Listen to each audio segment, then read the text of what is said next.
Today we are going to understand one of the most important and most examined provision of Transfer of Property Act 1882, which is Section 6. What may transfer and what may not. अगर आप Section 6 को properly master कर लो तो honestly half of the TPA will become easy for you. Section 6 का structure बहुत simple है.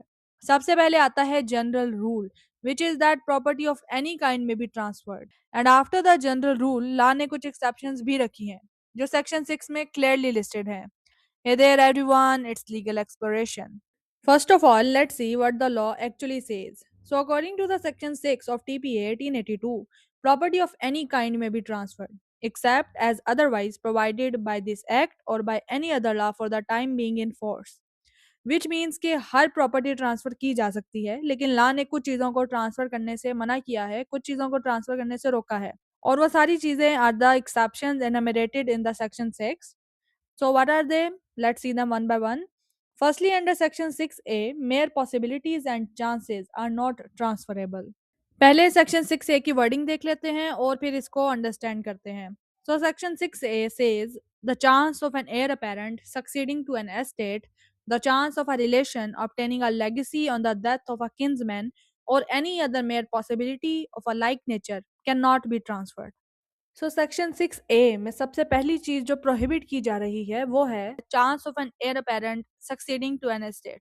इसका symbol मतलब ये है कि अगर किसी पर्सन को फ्यूचर में कोई प्रॉपर्टी या एस्टेट मिलने का सिर्फ चांस है तो वो चांस ट्रांसफरेबल नहीं है. फॉर एग्जाम्पल सपोज ए एक फादर है जो अभी अलाइव है और बी उसका सन है, यानी बी फ्यूचर में ए की प्रॉपर्टी का एयर अपेरेंट है.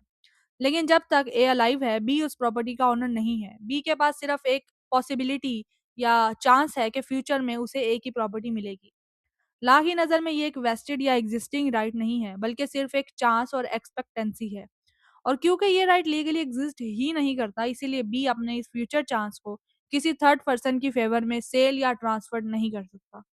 That's why chance of an heir apparent succeeding to an estate is expressly declared non-transferable under Section 6A of the Transfer of Property Act. Secondly, chance of a relation obtaining a legacy on the death of a kinsman.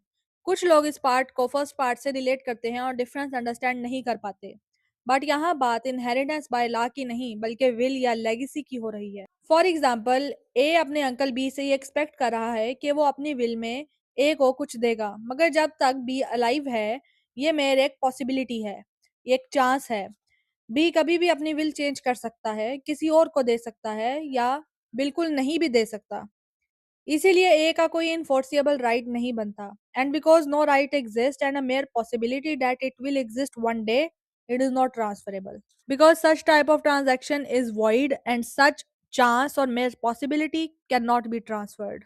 सो ये अपने friend सी से ये नहीं कह सकता कि future में मेरे अंकल जो अपनी विल में मुझे प्रॉपर्टी देंगे वो तुम रख लेना, मैं उसे तुम्हारे नाम पे ट्रांसफर कर रहा हूँ और तुम उसके बदले मुझे ऐसा करो कि 50 lakhs दे दो और 100 lakhs दे दो. That is not possible.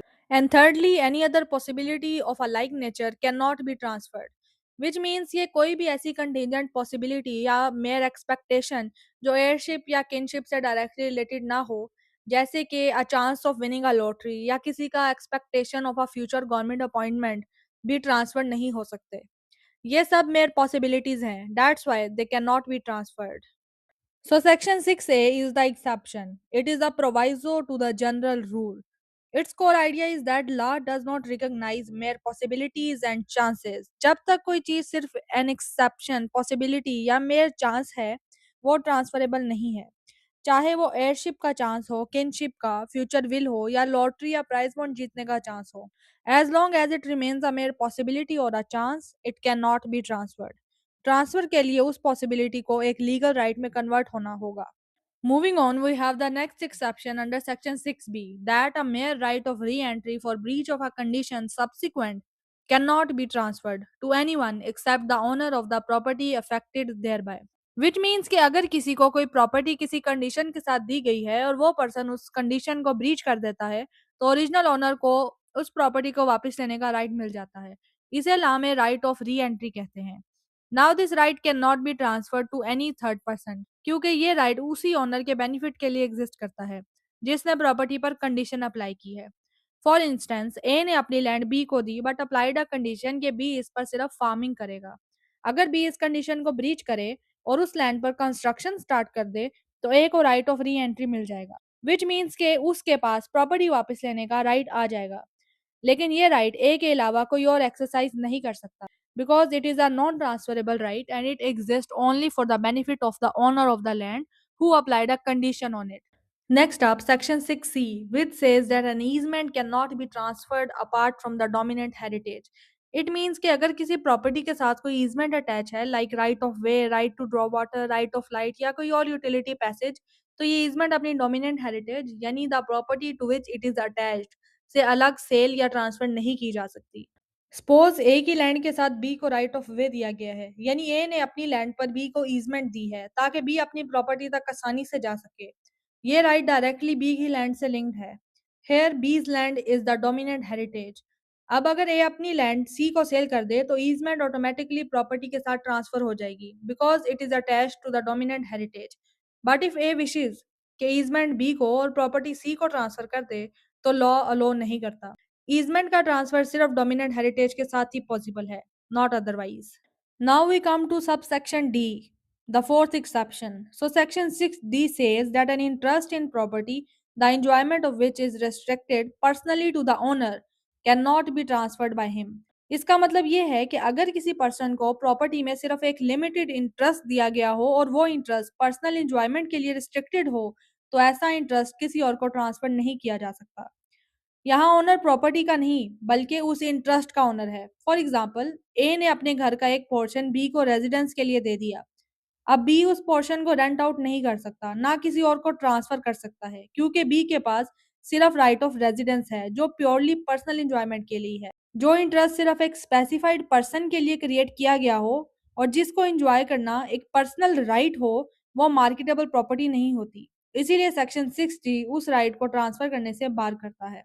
Now we move to section DD of the Transfer of Property Act, which states that a right to future maintenance in whatsoever manner arising, secured or determined, cannot be transferred.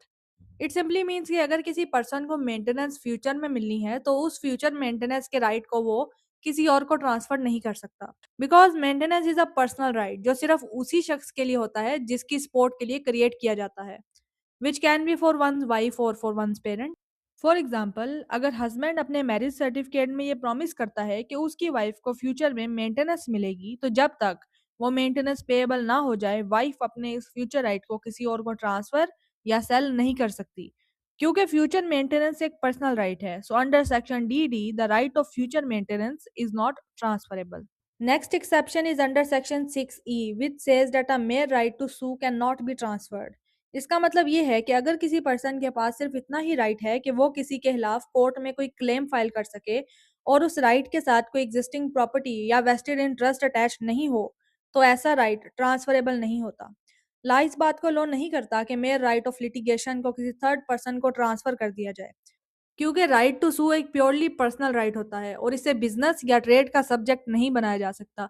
For example, अगर ए को B के against damages claim करने हैं तो ए अपना ये right सी को transfer नहीं कर सकता कि तुम मेरी जगह बी को सू कर लो। इसीलिए mere right to sue is non transferable under section 6E। Moving further, we have our next exception under section 6F, which provides that a public office cannot be transferred, nor can the salary of a public officer, whether before or after it has become payable. इसका मतलब ये है कि public office कोई private property नहीं होती जो bye या सेल की जा सके। पब्लिक ऑफिस ट्रस्ट के तौर पर होल्ड किया जाता है, पर्सनल ओनरशिप के तौर पर नहीं। इसीलिए कोई भी पर्सन अपना पब्लिक ऑफिस किसी थर्ड पर्सन को ट्रांसफर नहीं कर सकता, ना ही कोई पब्लिक ऑफिसर अपनी सैलरी ट्रांसफर कर सकता है, चाहे सैलरी फ्यूचर की हो या ऑलरेडी ड्यू हो चुकी हो। सपोज ए एक गवर्नमेंट ऑफिसर है, क्या ए ये कह सकता है कि मैं अपनी जॉब सी को दे देता हूँ या मेरी सैलरी तुम रख लो, I want to transfer it, I want to sell it, I want to assign it? Absolutely not, because they are not private property, they are personal rights created for public service.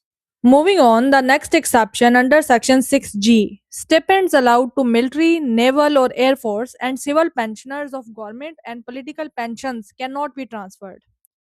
इसके मुताबिक government के military, naval, air force और civil pensioners के pension और स्टिपेंड्स transferable नहीं होते। Stipend salary के तौर पर नहीं बल्कि सपोर्ट और अलाउंस के तौर पर दिए जाते हैं। यानी अगर किसी पर्सन को ड्यूरिंग सर्विस स्टिपेंड्स मिलते हैं एंड आफ्टर रिटायरमेंट उसको पेंशन मिलती है, तो वो अपनी पेंशन को और स्टिपेंड्स को किसी थर्ड पर्सन को ट्रांसफर नहीं कर सकता, बिकॉज पेंशन एक पर्सनल राइट है जो सर्विस के पर्सनल स्टेटस से अटैच होता है। इसीलिए लॉ उसको मार्केटेबल प्रॉपर्टी नहीं मानता। फॉर एग्जाम्पल, अगर ए आर्मी से रिटायर होकर पेंशन ले रहा है तो ए अपनी पेंशन को बी को गिफ्ट, सेल या साइन और इन एनी मैनर ट्रांसफर नहीं कर सकता। ये रूल सिविल पेंशनर्स और पॉलिटिकल पेंशनर्स पर भी अप्लाई होता है। Moving forward to the next exception under section 6H, जिसके मुताबिक कोई ट्रांसफर वैलिड नहीं होता अगर वो ट्रांसफर उस इंटरेस्ट की नेचर के अगेंस्ट हो जिसके ऊपर ट्रांसफर हो रहा है, या फिर उसका ऑब्जेक्टिव अनलॉफुल हो, कंसिडरेशन इलीगल हो, या फिर वो section 23 of the contract act 1872 के मीनिंग में वॉइड एग्रीमेंट हो, या ट्रांसफरर लीगली डिस्क्वालिफाइड हो। सिंपल वर्ड्स में, अगर ट्रांसफर का पर्पज इलीगल हो, या ट्रांसफर करने वाला इंसान लीगली डिस्क्वालिफाइड हो, या ट्रांसफर उस इंटरेस्ट के नेचर के अगेंस्ट हो, तो ऐसी ट्रांसफर अलाउड नहीं है। फॉर एग्जाम्पल, अगर किसी इंटरेस्ट का नेचर ही पर्सनल इन्वायरमेंट के लिए है और वो ट्रांसफर करने की कोशिश की जाए, let say property is given to a family member only for the purpose of residence. अब अगर वो फैमिली मेंबर इस प्रॉपर्टी को सेल करने की कोशिश करे तो लॉ उसको अलो नहीं करता।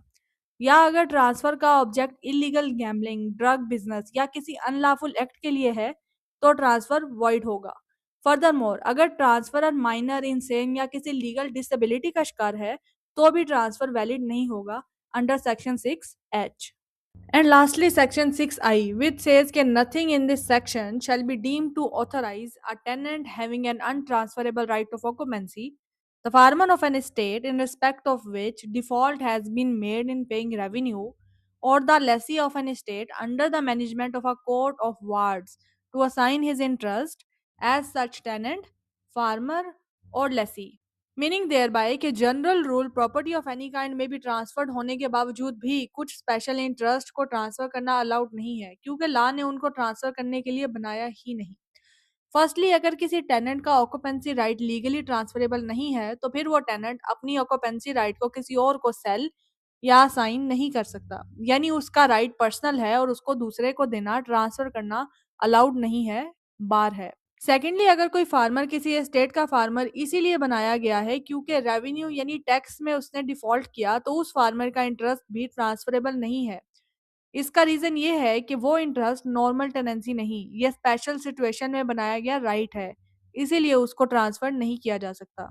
एंड थर्डली, अगर एस्टेट कोर्ट ऑफ वार्ड्स के अंडर लीज पर है और कोई उस एस्टेट का लेसी है, तो उसका लीज भी ट्रांसफर नहीं हो सकता। कोर्ट ऑफ वार्ड्स में स्टेट कोर्ट के कंट्रोल में होती है और लीज भी कोर्ट की ही सुपरविजन में होती है, इसीलिए लेसी अपना इंटरेस्ट असाइन नहीं कर सकता। So this was section 6 of the Transfer of Property Act 1882, covering the general rule the property of any kind may be transferred and all its statutory exceptions from section 6A to section 6I. Now you know what may transfer and what may not. So subscribe to Legal Exploration for more legal insights. See you in the next lecture. Till then, keep learning and keep exploring law only on Legal Exploration.